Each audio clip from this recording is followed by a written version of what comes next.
ஹரியானா மாநிலத்தின் பானிபட் மாவட்டத்தில் பிறந்த ஒரு சாதாரண பையன். Welcome to Arima media.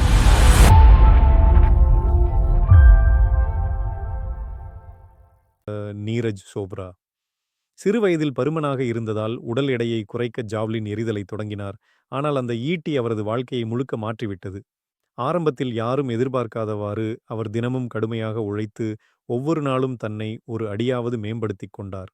காலையில் எழுந்து பிராக்டிஸ், டயட், டிசிப்ளின் எல்லாம் ஒரு வீரரின் அடையாளமாக மாறியது.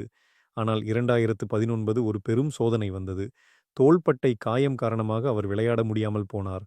மருத்துவர் கூட மீண்டும் த்ரோ பண்ண முடியாது என்று சொன்னார்கள்.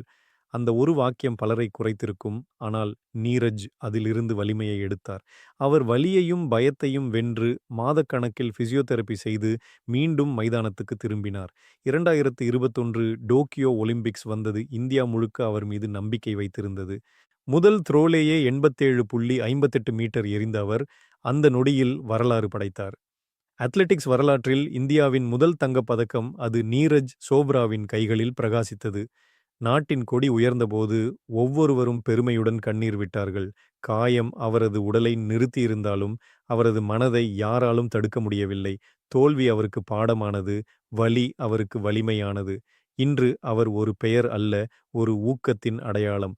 அவர் சொல்லும் வார்த்தை, dream big, work hard, stay humble. அந்த தங்கத்தின் ஒளி ஒவ்வொரு கனவாளிக்கும் நம்பிக்கையை கொடுக்கிறது. காயம் மீறி வென்ற நாயகன் நீரஜ் சோப்ரா நம்ம அனைவருக்கும் ஒரு நினைவூட்டல். விடாமுயற்சி என்றால் வெற்றி உறுதி. இந்த மாதிரி பயனுள்ள தகவல்களை தெரிந்து கொள்ள அரிமா மீடியா சேனல் சப்ஸ்கிரைப் பண்ணுங்க.